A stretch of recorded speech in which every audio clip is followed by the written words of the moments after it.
Oops.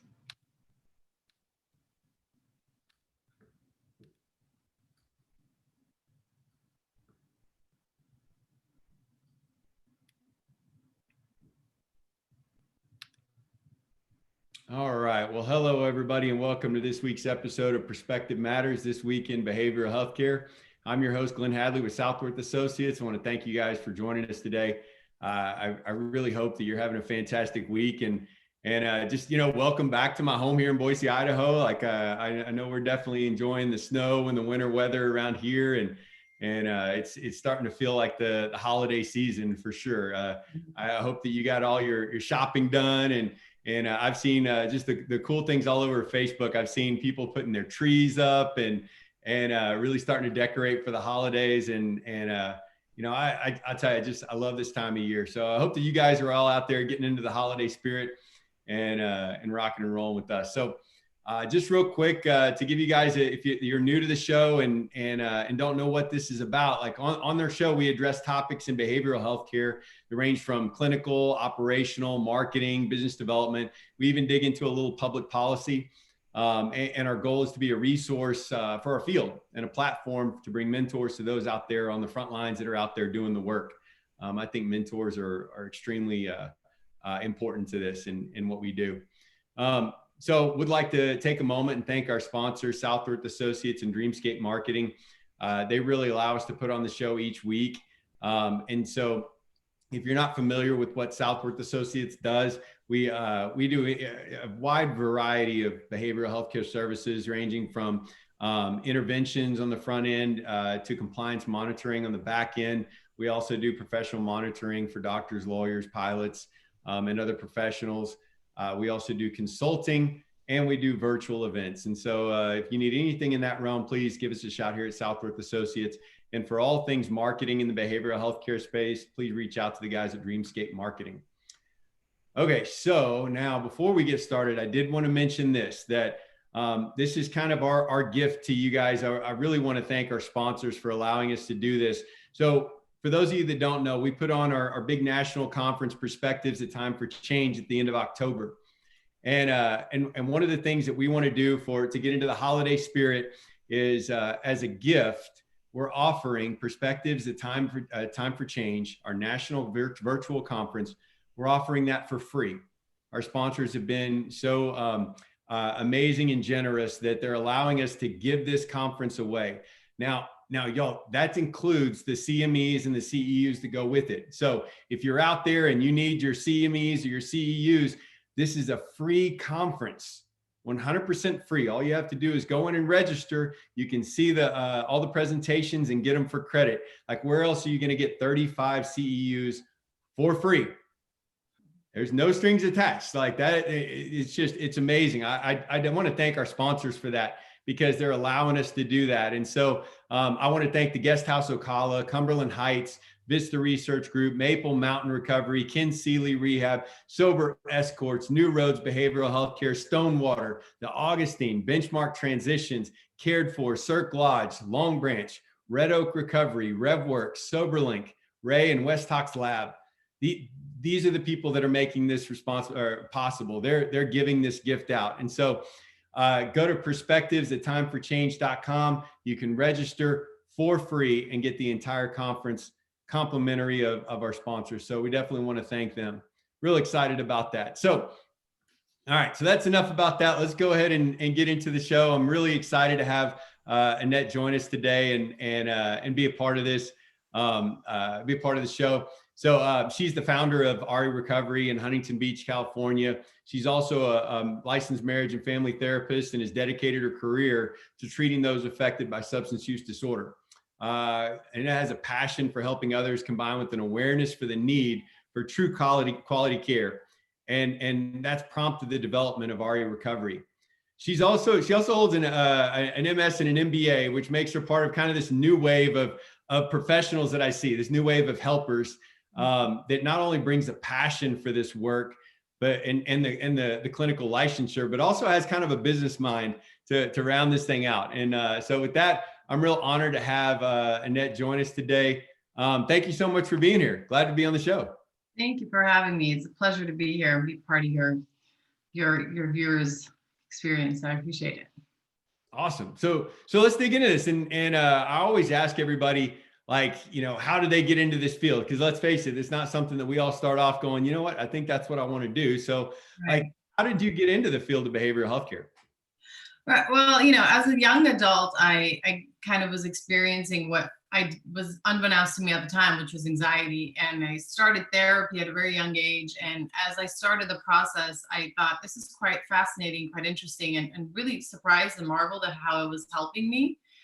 So I decided maybe I'll make a career out of this. And as I started school and gradually, led up to graduate school, I realized I liked it even more. I was even more fascinated by it and intrigued by the whole human behavior and the process of the brain and why we do the things that we do and who we do them with. So the passion kind of grew a little bit more through graduate school and through my studies. And then when I started actually doing it, I started practicing as a trainee, as an intern. It just exploded even more. it kind of added on to itself as the years have gone by, and it continues to. So it becomes even more fascinating. It's an ever-growing field. It's one that we still don't know nearly as much enough about as we would like to or will know about. So it's just a fascinating personal experience. It's a fascinating professional experience to grow in this field. So I kind of had a little interest, and then it just keeps blossoming and blossoming every year. So it's been a great journey. Right on. So tell me, so you've got an MBA, you've got definitely some serious business sense going on. Like what prompted you to say, instead of like going and starting like another business venture, like this is what I'm going to get into? Yeah.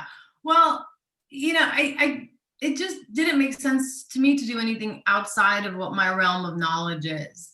It's something that I know well, and it's something that is very personal and passionate for me. So it didn't make sense for me to go open a clothing store, which I have no business about,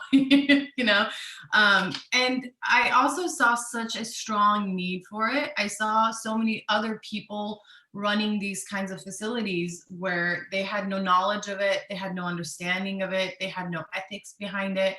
So, we don't go to our hairdresser and ask them to fix our car, right?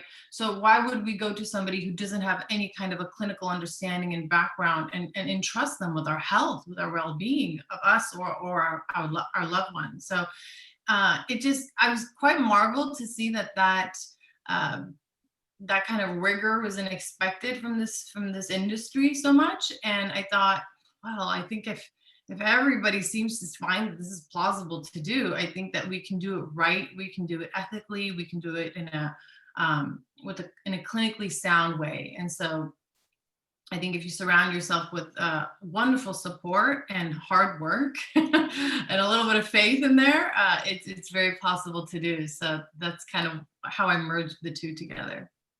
Well, and I appreciate that, because we do at times in our field, we do see that people will come in and either bring the wealth of experience to the table, and maybe not the clinical or business background to it, and it's a passion project, right? Or the other side of it, they're bringing the business side to it without the empathy and passion that it sometimes takes. Because let's face it, like, you have to love what we do to be in it.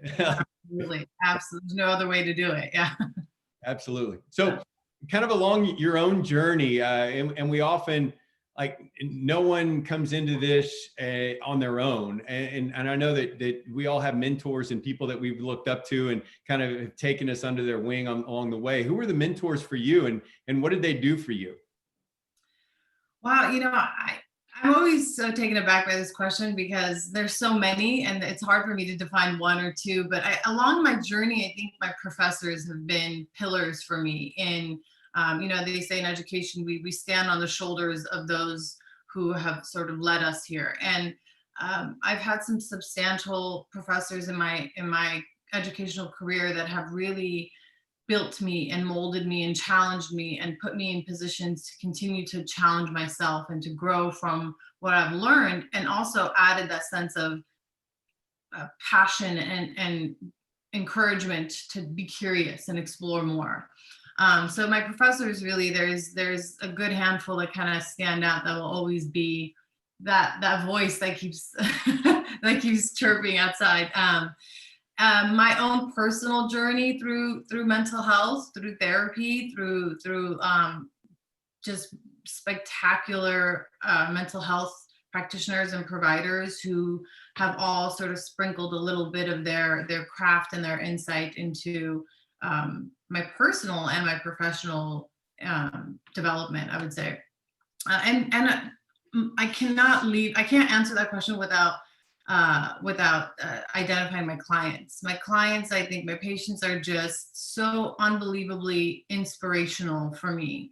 And I really think I learn so much from them when they think it's the other way around.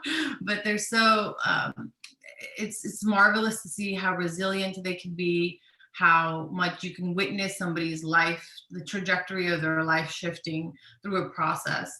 So yeah, they continue to always inspire me and be part of the journey with me. It's an ever growing world of mental health. So you can't ever be at a place where you feel like you know it and you're an expert at it. You have to continue to expand. So they help me with that.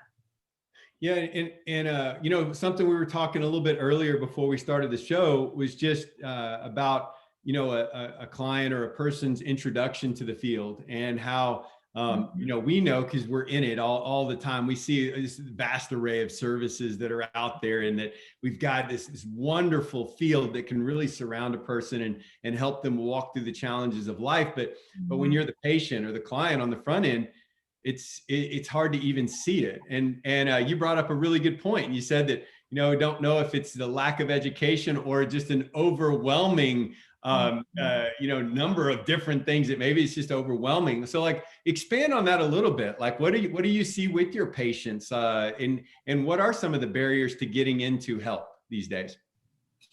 Well, I think the barriers are still so strongly embedded in the stigma that a lot of these old ways of how we categorize help and mental health, especially. I think people having heard a horror story, or people feeling like it's a strong long-term commitment that they might not, you know, find plausible or necessary or helpful for them. So I think when we begin to allow room to ask for other people to help us with this, that, you know, I want to get some help, I don't know where to start, or help me, you know, brainstorm with me, help me get online and look at a few things, let me start Googling things, right?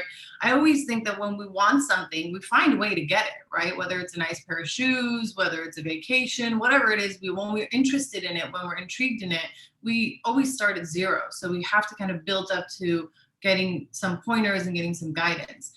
The same applies for our health. The same applies when we want to find a great doctor, when we need a new practitioner for any special needs. So I think asking people to help us and support us and guide us through it also kind of gets people to start working with you and working for you as well. So then you begin to narrow it down. You begin to sort of sift through that process of, well, here's a long list or an array of places and people. Now, how do I narrow this down to what I need, so it's specific and it's catered to my to what I'm looking for? So connecting, kind of, you know, going hand in hand with somebody helps to also support you when you feel overwhelmed and discouraged by it too. So then they kind of give you a little bit of boost and help you through it. Yeah, because a lot of times it can be completely overwhelming. And sometimes, and I'm going to say this to the audience too, that if you're out there and you're not a professional, that you're just a community member, sometimes just sitting with somebody as they go through the options can be helpful. You don't have to know what's a good place, what's a bad, like, you don't have to know the differences. Sometimes just sitting there and allowing somebody to talk with you as they go through different options can be a help. And then, you know, whenever it comes down to brass tacks and it's time to make a decision on a place, like getting some professional help to kind of make that decision is definitely needed. So just being there with the person, right? Yeah. And, you know, I always tell people to shop around. You don't have to commit to something right off the bat. You can ask questions, you can shop around, you can have, a lot of people have a, you know, quick 10-minute, 15-minute phone consult that they're willing to offer. So you can be selective. So it's important because it's such a personal, intimate process, any form of health at all, in any range. So to be able to be, you know, to be able to kind of gauge how the chemistry is and how you engage with a person, if they're relatable with you, and you agree with their style and their process and their treatment. So ask questions, shop around. I always think you have that privilege to be able to choose. So. Absolutely. And even if you don't know what questions to ask, like ask Yeah. it's not so much about getting the answers. It's about how the information is delivered to see if you're going to develop that rapport with that particular clinician, right? Right. Exactly. Yeah.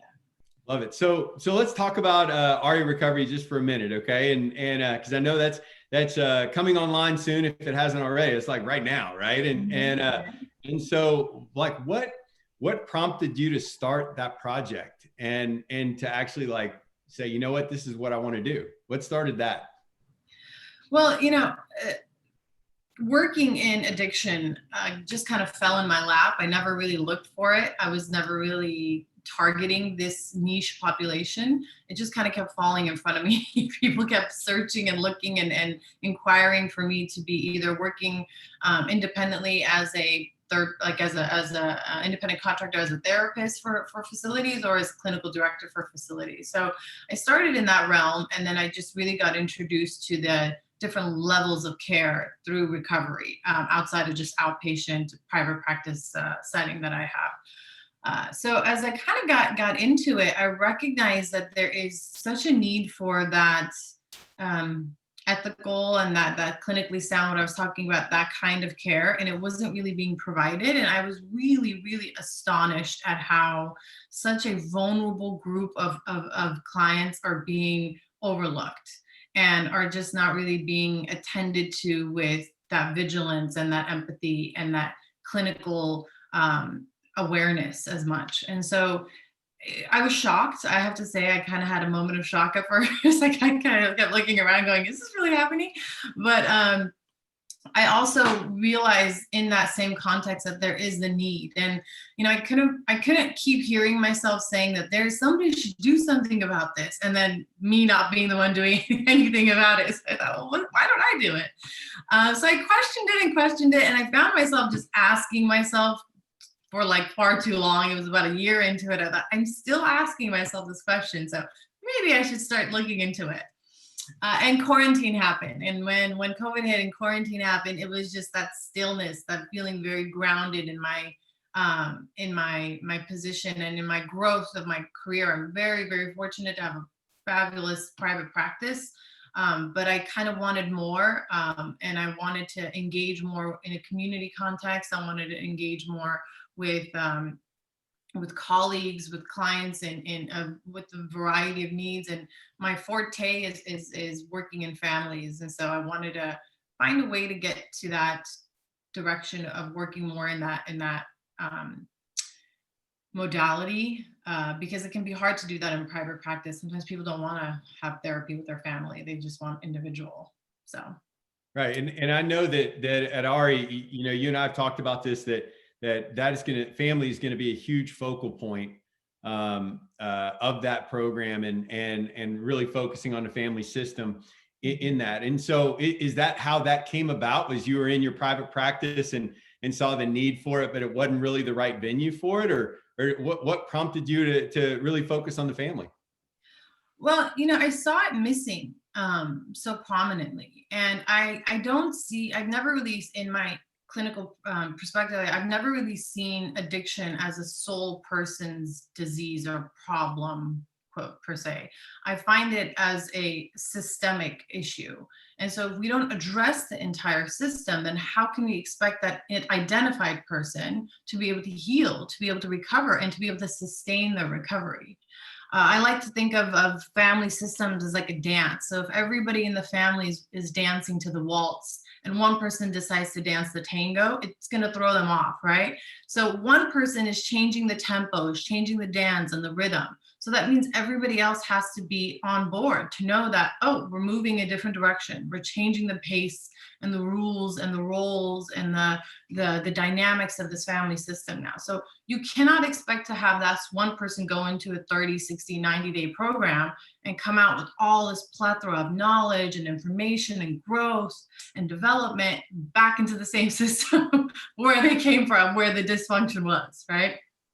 So it's absolutely pivotal. And I don't see the client as the client. I see the family as the client. And when we look at it in this perspective, it takes a lot of the shame and the guilt away from the person who's individually already going through the physical, mental, emotional difficulty of recovery and I'm trying to get and stay clean. It takes that pressure off of them. It takes that guilt. It takes that shame away from them, from feeling like, yeah, I'm the one that messed up. I'm the one that's not important. That doesn't matter. Because now we have a group of loved ones who are processing this and going through this with you. And it's now on an elevated field.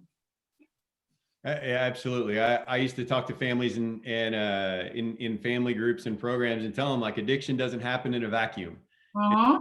It's just like out there on its own. It can't, it is its own disease, correct. But like there has to be an environment around it that helps to propagate the disease. And that's where the family really does play. I'm excited about that and glad to see that at your program. And also like, I see it more and more, you know, we're going to really see as a field that this is something that not only we need to give lip service to, but we actually need to address this if we're going to move forward. Right, right. And interestingly enough, I think rehab and addiction facilities started off in this format, that family was part of the program. And as years went by, it just kind of trickled off and it became, people would just kind of graze over it and say, oh, I have family, but no one actually did it, or no one actually said what that meant. So oftentimes what I see is people dropping off their loved one at rehab and saying, oh, okay, I'm done. like you're dropping off your kid at the babysitter's, like, I'm done and my work here is done. Now I could sleep at night. Sure, there's a sense of safety and security there, but your work is just beginning. When you know your loved one is going into recovery and into treatment, you also, at parallel to that person, you also are going into your recovery and your process of what you need to sort of learn and heal as well. So it's because a family member also brings in a tremendous amount of shame and guilt as well, you know, and that was one thing that really surprised me whenever I got into the work, is seeing that how much of that baggage that they brought in that they needed to work on, as well as the identified patient or client, whatever terminology you like to use, yeah. right? Yeah. So working with the family member through those things was tremendously healing for them and really set the client up for success later on. Absolutely. I mean, time and time again, we see so much statistics and research showing that when family involvement is part of the recovery process, it substantially increases the likelihood of recovery, sustaining and being long-term and being able to maintain well. So, you know, you put in the work, you get the results. So it kind of works out that way. Absolutely. So speaking of work, like starting a program is a lot of work, and there's a lot of things that come up in that. So what's been the biggest challenge for you as coming into this endeavor, and like you know that maybe cropped up? You're like, oh wow, I wasn't really expecting that. You know, patience. Which I think is my own personal challenge too, but it just keeps creeping up. So just to be patient, I think I'm very eager to be able to do the work that I know needs to be done, but I know that being able to be patient for the entire process of things, whether that be the logistics, whether that be the client's process, everything from A to Z. So that's been I'm very motivated and energized and ready to go. And I have to consistently try to reel that back and just allow things to work at their pace and be okay with that. But I've been very, very surprised by the incredible amount of support in this industry. I know I have experienced and been exposed to places and facilities that don't really work with that ethical and moral standard. But I've also, through this process of opening my own place, I've been able to see places that do have that, and this incredible community who's out here, who are far and few and they're small, but it's there. And I think we're trying to grow. And as we're kind of going hand in hand and shoulder to shoulder to be able to support each other, to be able to encourage each other and help each other, so that if we are well as a community of helpers, then we can help better and more people.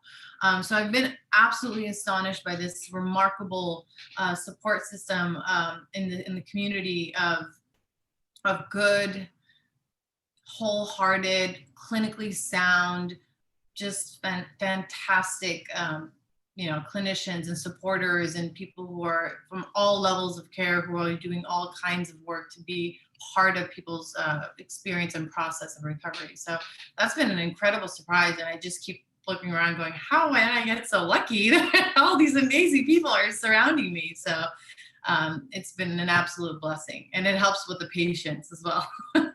Yeah. That you say that, because last week I had Dan Caldwell on the show, and he's made a very similar transition from his own practice into his own business, and he was saying the same thing. He said patience is the deal, right? And absolutely. But he stressed the business development function, like you were saying, like getting to know the people that are out there and like really putting yourself out in the community. Has that been a challenge, something that you didn't, did you do that before in your own private practice, or is it something that you've had to learn? I didn't do so much in my private practice because you really kind of don't have to, essentially.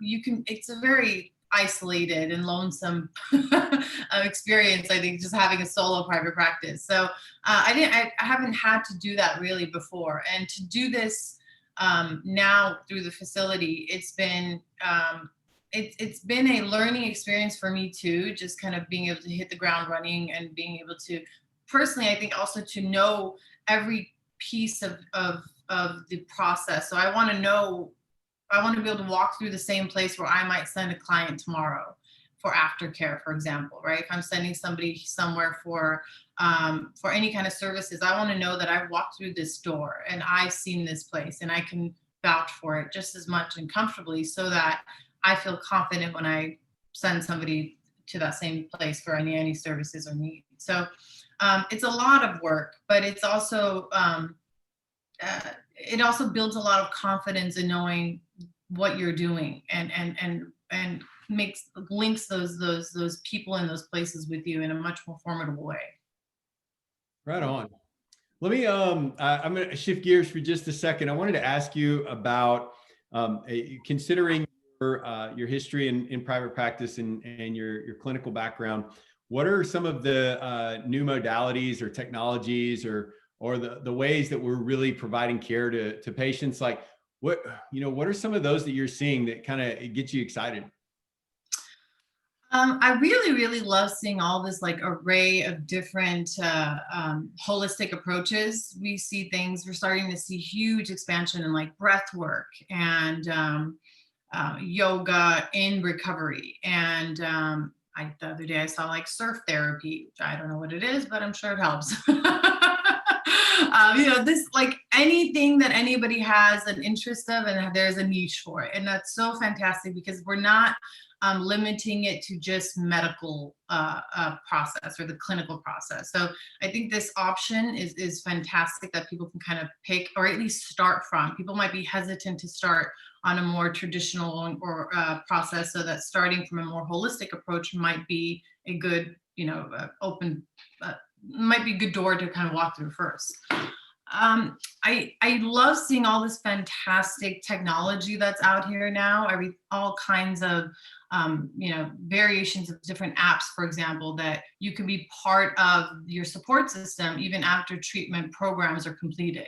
So you kind of build this bit of like an alumni group, and you're able to stay in touch. You're able to have resources available to them on their phone, accessible to them at all times. So these are wonderful additional sort of technologies and approaches and variations of things that we have now that we can use coupled with the traditional ways of how recovery has been functioning for the past several years. But I think just the humanistic approach in terms of modalities that you're talking about, and family systems, and then holistic approach and experimental stuff, you know, just kind of being able to see, I function from a very strength-based approach. So to be able to see where you are, what you need, and how do we begin to get there, and not just like this quick Band-Aid effect, so that we could see maintenance and long term as well. So. Yeah, I agree. I mean, I'm seeing, tremendous advances in the technology. I was talking to Drew Krieger about what those guys are doing down there in Houston, and, Parker and the guys that cared for. I mean, I just had Megan and Nikki on from Ray, and it's just all these different, technology pieces, devices that are coming around. They blow me away, right? Some of the stuff that they're doing now is just phenomenal. And look, if you want to find out about that surf therapy, like, I'll put you in touch with Jason and the guys down at the Augustine in Florida. Go down and check that. It's really cool. There's something to that, There it is. I believe it. Yeah. Something else. So what are you guys what are you implementing at Aria as far as like the modalities and technologies there? So I'm really excited about in the works of my electronic health records, I have a portal that's part of the family. So each family member, like, let's say you're coming in as a client who's going to be in the program, your family member is going to have is going to have a portal to log into that's part of, sort of like auxiliary to your file in a sense, where they can log in and show where are the groups that they're going to. They can see a calendar of where, you have a family session with yourself, your therapist, and your family members on Thursday at 3:00. And it's right there. There's your virtual Zoom invite. Everything is right there. So there's no excuse. There's no, we're trying to eliminate those barriers and those challenges so that everything is structured for you. It's already set up for you. There's really a lot less work to put into that beginning part, so that once you're on, you see, where I know that you're in the program. I know that you're going through your courses. I know that you're healthy, you're safe. So I have that sense of reassurance from your as a family or loved one. But I also know that here's my list of things that I need to do. Have I been doing them? Have I been engaging? Have I been showing up to my family sessions? Have I been going to Al-Anon meetings? Have I been doing those things that I'm expected to do on my end? So we see it mirrors each other. And we also get to help. This also helps the client, because client says, oh my gosh, I'm in here going through all this extra work that I'm doing on myself. Now look at this. My family is also at home going to all these programs and all these courses and all these groups. And so it just amplifies that growth even more. Yeah, that's tremendous, because I can't tell you how many times that we've been sitting with a patient, and they're trying to make a decision on where to go after treatment, and whether to go back home to a certain environment or stay in the city that they're in for their in recovery services at. And so having that information to see that, look, your family is doing this, they're doing that, they're actually following through with their treatment plan as well.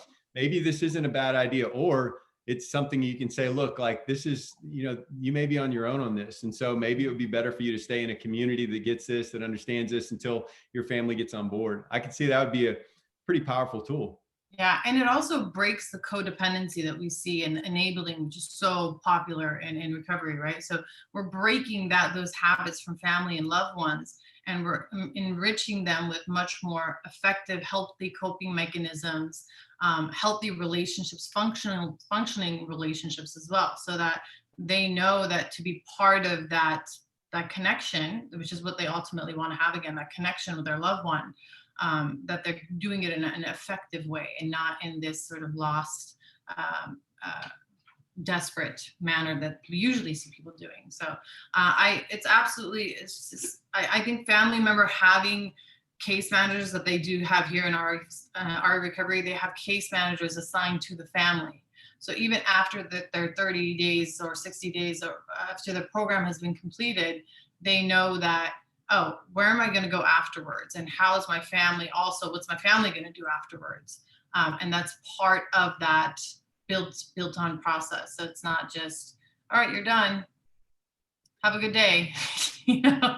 Right. Because just like the person that's in treatment needs education on what their day is going to look like, what their process is going to look like. I think the family is even more in the dark at times on what they need to do. And so presenting it in that way, I think it's so needed, right? Like you got to do that, because otherwise they're just out there trying to figure it out through a lens of love a lot of times, but a lot of times it's not the right thing for them to do. Yeah, absolutely.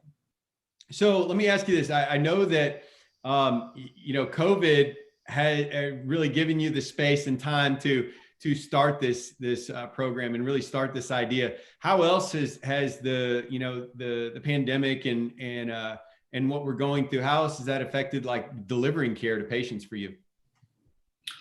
Well, we have to just take those extra precautions, which is another layer of protection in a sense that because we're working with a clientele who has essentially they have their health is compromised, right? Because their immunity is weak, they're weaker than they would if they were physically healthy.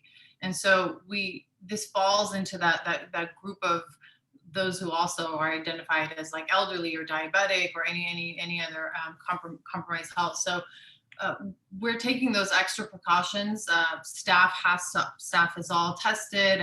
All those PPEs are provided for everybody, including clients who are in the facility. So those measures are just ones that we have to take for the well-being of clients, of staff, of the community, and we just don't want to have to see that challenge having to be a barrier for them to having to get started and get into recovery again. But we've seen such a spike in need for treatment through the process of quarantine. We see a lot of coping mechanisms just got taken away.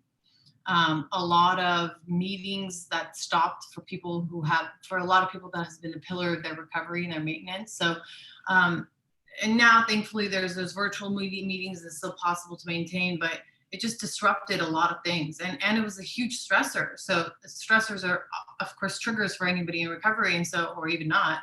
So I think seeing what COVID or quarantine has done and how it's impacted substance use. So for many people, it has been the start of their substance use addiction too. So being isolated, being alone, being limited, losing your job, family dynamics changing. These are all stressors that are just breeding opportunities for any kind of toxic environment or any kind of unwanted habits to be formed. And unfortunately, these are sort of the ingredients that we see that are used in developing addiction. So it's been a spike, and so unfortunately it's caused more of the need for, hey, now this might be the time where I actually go and get that help and help restructure things again. Yeah, I mean, we see it all over the place. I've never seen more commercials, public notices about mental health than I have in the last few months, right? They're everywhere. I mean, I got an email today from my son's school saying to be aware of his mental health needs. Oh, that's amazing. Amazing, right? Just to see how far we have come as a field to where now like public entities are out there saying to pay attention to mental health awareness. So I do think that's great. And it goes a long way to addressing your earlier point about stigma. Yeah, absolutely. A wonderful, great blessing in disguise that this awareness and that the conversation is being had more openly. So it's great. Absolutely. Well, before we wrap up today, I just kind of want to ask you, like, is there anything that has been unique about your experience, either opening Ari or this year that you want to share with the audience, or just any, anything in general you'd like to say out there to the audience that's watching?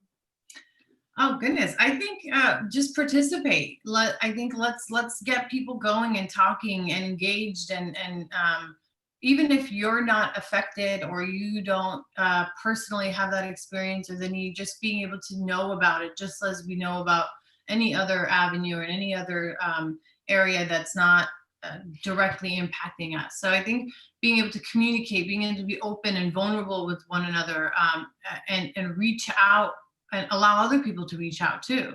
So having these conversations and being able to be aware of what's around me, how is it impacting me, how am I engaging in it in any way? It's a disease that impacts everybody, and in some way, shape, or form. And so it's hard to throw that stick out and feel like I didn't catch nobody caught that, right? It's at some point, someone is impacted by it or affected by it. And so I think to find that relatability piece is substantial. So yeah, I think, get involved in your community and in education, and something even as this, listening to a Facebook Live to see what people are talking about, and where that sparks an interest for each person. So. Right on. Well, look, I really appreciate it. Thank you for coming on the show, sharing your experience and with everybody. And I'm going to take just a real quick second, and I want to throw this back up there. And just I always put contact information up there, and if you'd like to reach out to another, there's a phone number and an email on there.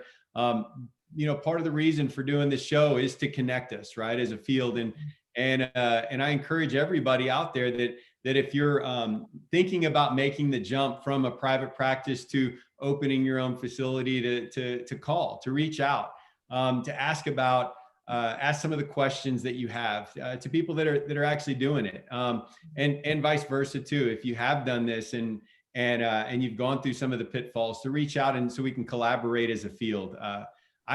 I do find, just like you, and I find that there's so many people out there that are willing to collaborate, that are willing to share best practices and things that worked and didn't work.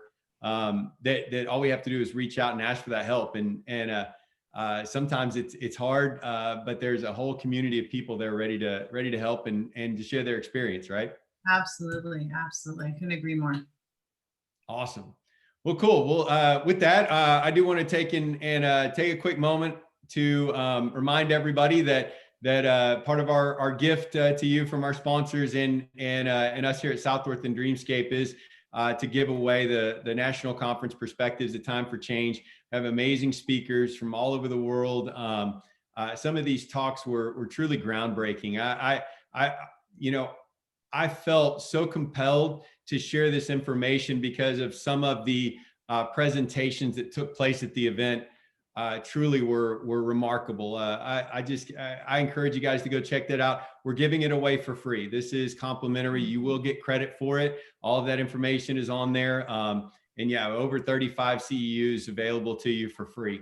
And that's kind of like our happy holiday gift from you or to you from our sponsors and us here at Southworth and Dreamscape. So go to Perspectives, A Time for Change, and register for free for that and check that out.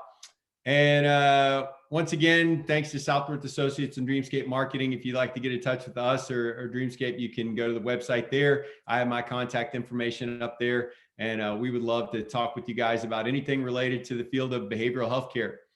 And let's see, with that, we're going to go ahead and close the show. Next week, we're going to have Angelia Ariano from RevWorks come on and talk about all things billing and utilization review, which I think is extremely important right now with the changing landscape of billing and how reimbursements are taking place. I wanted to get Angelia on here to kind of talk about that and go through that. So we're excited to have her on the show next week.